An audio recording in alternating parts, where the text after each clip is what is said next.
Hello there, my very good friends. On today's wrestling news video, a top WWE star might have been told to retire. A released AEW star was surprised by the news. Jon Moxley has destroyed the trolls, haters, and losers. And an injured Raw star returns in a live event dream match. I'm Adam Wilborn. Losers is too strong, I'm sorry. The losers normally are here. They're in the nerd studio. Ugh. R1 broke. We're in the gaming studio. We got the big show. Don't ask why, but we're here. It's Clive Bandicoot over here. Mate, that's Tails the Hedgehog, you idiot. Come on, get it right. Anyway, let's kick things off by talking about the top WWE star who may have just been ordered to retire. It's Randy Orton, and this is according to his dad, so it's probably a pretty credible source. Yeah. Randy's dad, Cowboy Bob Orton, did an interview with Bill Apter, the legendary journalist. What a top boy. Speaking about Randy, naturally, as part of this, because he's been out for a year at this stage. Wow. I'll just give you the quote. He's been training, so we'll see what happens. I don't know if he feels like going back. If he feels like he's ready to go back, then I think he might. Then again, he's pretty well taken care of. I don't think he needs to, and I think the doctors have told him not to. But Randy is always going to do what Randy is going to do. He always does. So, there you go. That's the update. Doctors seemingly not keen on Randy Orton returning to wrestling. Now, Orton is only 43 years old, which in wrestling terms isn't ancient. I feel ancient at 35, so that's something to think of. He suffered that serious back injury last year. Just years and years and years of being on the road, taking a toll. Obviously, it would really suck if he had to retire as a consequence of all of this. That being said, if he does have to retire, he's had a long career, he's had a very successful career, probably very fulfilling, very happy, made a lot of money. He'll be in the Hall of Fame when he eventually does step away. He's had a career to be proud of. This would just be a sucky ending. Yeah, exactly. He's achieved incredible stuff. And yeah,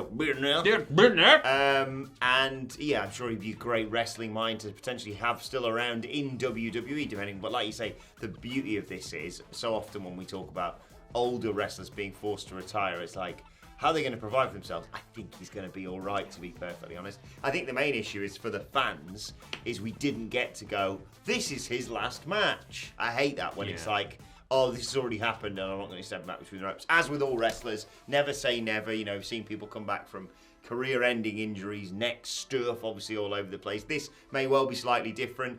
But yeah, like you say, it would be a legendary loss from the business. But also, I don't think he can have too many regrets. No, absolutely not. Randy Orton, there you go. Keep you posted on this, because speculation is always like, he's going to come back and immediately RKO Riddle, and then obviously, he's never going to wrestle again. Yeah, his back is goosed. Yeah. Right, let's talk about Leva Bates. Obviously, we reported a couple of weeks ago, I believe, that she'd been released by AEW.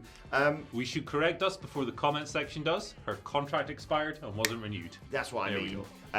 Sorry, someone was going to shout at you for that. It's a good point. So it might as well be me. This is according to Fightful Select that Leva Bates, though, was surprised by this news and was said to have found out that she'd not been offered a new contract, as Andy mentioned, when people contacted her to check on her. Fightful Select writing here, we're told that Leva's contract situation was a unique one. She was surprised by the news. Bates' deal had expired and those close to her said that AEW didn't have a conversation with her about renewing her deal. Some in the company found out when an email went out notifying that they were not renewing the deal. Bates was said to have found out when people contacted her to check on her. There were several in AEW that, upon hearing the news, pushed for her to remain with the company, but we haven't heard that there are plans to do that. Bates' statement on social media, the one we reported, of course, was also applauded by many in the company as the circumstances surrounding her finding out she was leaving were less than ideal. This is one of those things that AEW seems to do. Like, credit to them, they never release a wrestler unless something major has happened. Yeah. You know, I mean, I'm not going to go into that right now. I think the stumbling block is just that lack of communication, saying, look, thanks for an amazing few years, but we're not going to be renewing your contracts. Best luck in whatever you do next. It's this weird sort of ghosting of wrestlers that we've seen them do a couple of times. And that's the exact word that's been brought up in the past, isn't it? With other people who've left the company, like Chavo Guerrero, I think did Joey Janela use Possibly, that word? Yeah. He's obviously pretty... His was the name that popped into my head. Yeah, like he's obviously very good with where he is in pro wrestling. Coming to North here in Newcastle. So, yeah, like... you can't do this. No. Like, if you're parting ways with someone as a company, I'm of the belief that you should have a bit of courtesy about it, and you should go, hey, like exactly what you've just said there. We're not renewing, but thank you and best wishes, because I can't imagine that AEW's pissed off with Leva Bates or anything like that. But Leva would have a right to be annoyed about the way that this was kind of communicated to her. The worst way of hearing about news, isn't it? From other people, yeah. That's just it's really bad HR. It's a bad practice, and it's a shame that AEW still has problems with this in 2023. Hopefully the company can learn from it. I'm not sitting here saying that, oh my god, they should have renewed Leva Bates and pushed her to the moon or whatever. Nothing like that. Well, maybe they should have, but maybe she was a useful enhancement. Maybe she was there's loads of reports about her doing loads of good stuff behind the scenes with heels, like you said. So there was probably some value in keeping her around. But I'm not making a comment on that. I'm making a comment on the company's behavior or handling of this. Suboptimal. Sort it out. Don't ghost your wrestlers, and don't ghost your sexual partners either. Yeah, just That's your life lesson. Don't be from the Big Show. Whoa! That's how much they think he's still a thing. That's how much they're gaming lot on you, the bunch of losers. They're probably off playing their Tekkens, aren't they? That's the one with Salamander, isn't it? Sub-Zero. Tekken kicked ass. Sub-Zero, aye. So. Eddie in Tekken's my guy. Ryu, that's my boy. Let's kick things. No, wait, we're not kicking. I'm all in the loop. You come in, you take me into a different studio. I can't nudge everywhere. He just stop Spider-Man. For fuck's sake. Right, John Moxley is shooting hard. Who's he shooting on? People who hate the Elite. He's going in. So obviously the Blackpool Combat Club are feuding with the Elite on TV at the moment, but John Moxley's sticking up for the boys behind the scenes a little bit. He's done an interview with Sports Illustrated, and obviously John Moxley doesn't give an F. Nope. I'll give you the quote. A lot of people out there hate on the Young Bucks and Kenny Omega. We've obviously attacked them and have our issues with them, but we are not old ass effing bitter dudes with podcasts talking about how wrestling used to be. We are not that. That's not aimed at me, is it? Or the Dudleys? No, I think it's aimed at Paul White. Of course not. A lot of people hate Kenny Omega and the Young Bucks, and that's because they hate themselves. It's sad. There are plenty of people who hate me. I don't give an F. I don't care what challenges you put in front of me or what befalls me. I'm very pissed off. Couldn't tell. I will shove it up everyone's flying ass.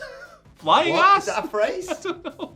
After last year, I have that attitude. Kenny and the Young Bucks have that attitude. It's us against the universe. That attitude is AW at its core. Preach!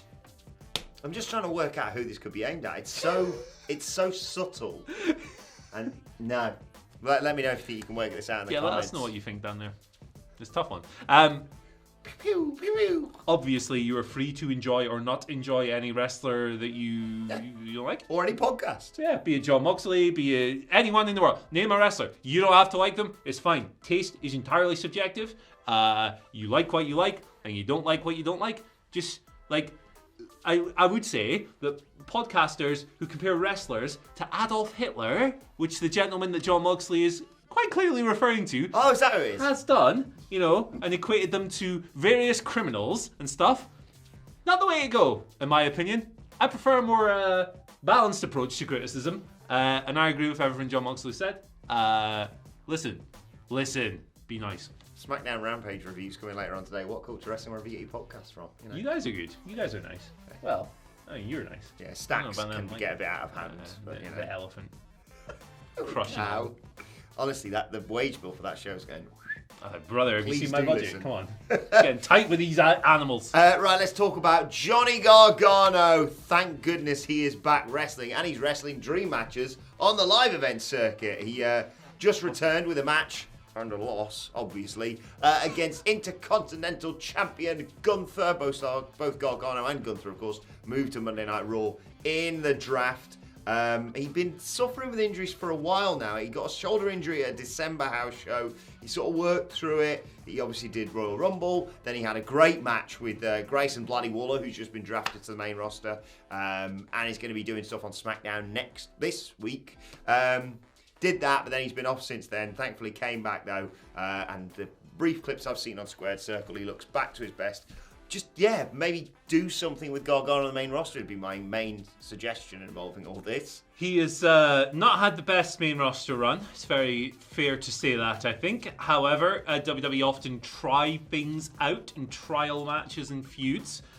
on the house show circuit before bringing them to the main roster. I think a blockbuster intercontinental title feud with Gunther, who is the best in-ring wrestler in the company, in my view, would be a sensational way to get Johnny Gargano back on track. Yeah. He's a good wrestler. He should have good wrestling matches more often. Yeah, it's amazing. The clue's in his name. Just have him wrestle. Gargano.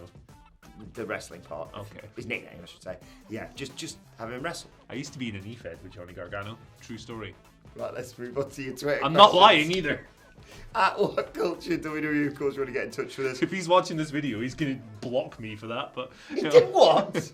Fantasy wrestling, friends. It's a way to spend your youth. Mm-hmm. Anyway. Brian George starts off with the Twitter questions today. Morning, guys. Seeing as Sami Zayn hasn't appeared in Saudi Arabia, do you think someone will replace him in the tag title match? Of course, Sami Zayn, Kevin Owens defending against Roman Reigns and Solo Sikoa in a couple of weekends' time.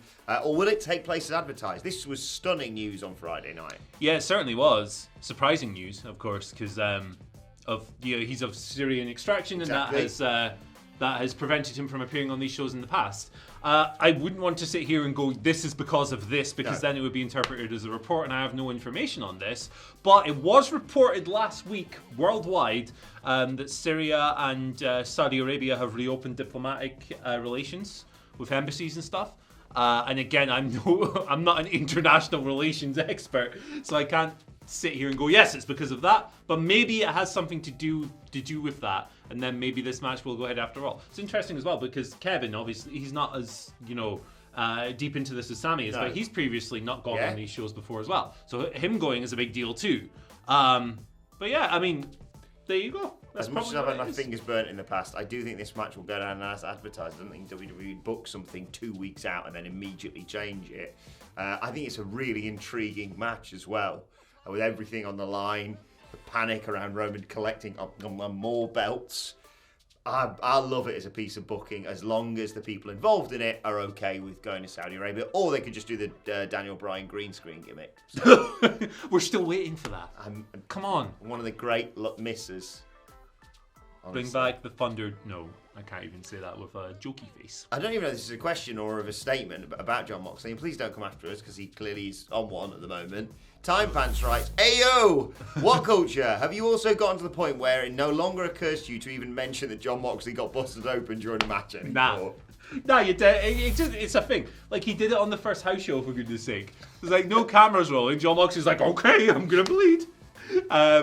I mean, recently it makes sense. He has to bleed in that cage match. Yeah, he does it in every single match, near enough, almost. Look, personally, and this is only my view, you can disagree, that's totally fine, we're different humans. I don't give a crap about this issue. To me, I couldn't care if he bleeds in every match, or if he bleeds in no matches, or if he bleeds in one match every 10. I do not care. I have no dog in this fight whatsoever. Do I think that the bleeding would feel a little bit more notable if there was a bit more restraint? I do. I agree with that. Like Brock and Cody, Yeah, but maybe not hard way as much. God, please, God. But ultimately, I really don't care about this debate too much. I'm not saying that you do, my friend. However, it's just a pretty pointless discussion to me. It's part and parcel of John Moxley matches, and AEW are clearly okay with him doing it. I agree that I think it would be more special if you took that back, and I think the problem comes less so, if you say John Moxley bleeds in every match. That's John Moxley's deal. I still remember that one where there was like 30 seconds left of Dynamite. He was like, wait a second, I haven't busted open yet. And then I can't remember, he got like attacked and he was like, oh, I'm bleeding. There we go. Goodbye, everybody. Do you reckon he gets a bonus every time he gets? Maybe that's what it is. He's like, what? Oh, Tony, oh the no. claret bonus. That'll be another 10 G's. But my thing is you can't on the same hand go, John Moxley bleeds in every match, and then go, oh no, Britt Baker's been hit with a kendo stick. Yeah. I think that, that's the, no. Enough. Yeah. Tully Television gives our final question of the day, writing, by the time you may read this, Mother's Day may have passed. I assume it's Mother's Day in America. Over the weekend. Yep. Congratulations. Shout outs to all the mothers. All the mums out there, and particularly Mammy. With that being said, what match would you watch with your mums, and is Judy Bagwell the best use of a mother in a wrestling match ever? Counterpoint, Shelton Benjamin's mama. Sue. Obviously. Sue, That's it. That's what I would watch. I would watch the parking lot brawl with my mother. She would be horrified by the violence, but also she might be able to relate to it in a way. Because Sue rolls up, takes them home after the ungodly violence. My mother's name, also Sue. So there you go. She can relate to it. I'd have that Chris Jericho Nick Gage match for the Pizzas Cup. Because I'm used to my mum criticising me in the kitchen, and she'd just be able to criticise someone else. Oh, he's not using that pizza cutter right, Adam. Has there ever been a beer pong wrestling match? Because that's the one you should show your mum. She is. Hustler. Yeah, she beat everyone. It was ridiculous. Give it a ball, she beat everybody. It's like hardcore Hollywood. Ridiculous. Happy Mother's Day to everyone. Shout out to all the mums. Let's move on to today's and finally. And Andy, Alexa Bliss is all of us here at Disneyland. You'd assume normally the dynamic would be switched, but Mike Rome's like, come on, Alexa. Let's have a hug. I love Disneyland, man. It's the best place. I've been Disneyland Paris. I've never been Disneyland. So sick. The Florida one is so sick. It does look awesome. Yeah, it's like... I'm not, as you know, I'm not very tolerant of like kids, right? And in the following the pandemic as well. Not that I'm like kicking them off bridges. I don't enjoy being around them. Yeah. But like, and in the global crisis of the past years as well, I'm not too great with big crowds of people anymore. Yeah. Like it's definitely like created some kind of anxieties within me where sometimes I'm in a big crowd. I want to get out of there. I went to Disneyland, I went to the Magic Kingdom last summer. Both of those things in abundance. Kids everywhere, crowds everywhere. Had the best time of my life. The magic is real. Bring back Splash Mountain. I don't know what this Princess Frog crap they're doing with it is, but the park rocks. You should go. It's a lot of money. I understand. Yeah. But you should go. Also, it's in Florida. Alligators. This is the thing. Now I've got this kid on the way. It's an excuse eventually to go to Disneyland. But I'm sure it'll be very cheap and good value for money. Hey, it was cheaper than Universal, let me tell you that much. But I liked Universal too, so. Oh, yeah. I'm going to have to do the whole thing, aren't I? Yeah, man. Well, looks like if anyone needs a kidney, get in contact. Looks like I've had enough cash. Right. It's time to be bankrupt. Let us know your thoughts on everything we've discussed in the comment section. I miss him. Who drafted him? I'm just the ghost Why of the was he man. first in the draft? I don't know. What are we doing? Benoit Blanc? Oh. What's the Michael Scott voice where he's like, dude. Yeah. There's been a murder. Okay, I'm just going to go get some from my car. Yeah, we need to go. Right. Thoughts on everything in the comments. Like, share, subscribe to What Culture Wrestling, wherever you get your podcast from. As I said, for daily wrestling podcast. Thoughts, Twitter questions, all that good stuff at What Culture WWE. Watch there, follow both of us. Follow Andy Murray at Andy H. Murray. The H stands for HIMSA. You should listen to them. They're good. Follow me at Adam Wilborn. Follow us all at What Culture WWE. And make sure you join us later on today. We'll be hopefully in less bloody nerdy surroundings. We've got more news coming your way this afternoon. Seriously though, thanks to the Gaming Lads. Check out What Culture Gaming. My thanks to Andy Murray. Thank you for joining us. Colin. And we will see you soon. That's not a game, it's the comic.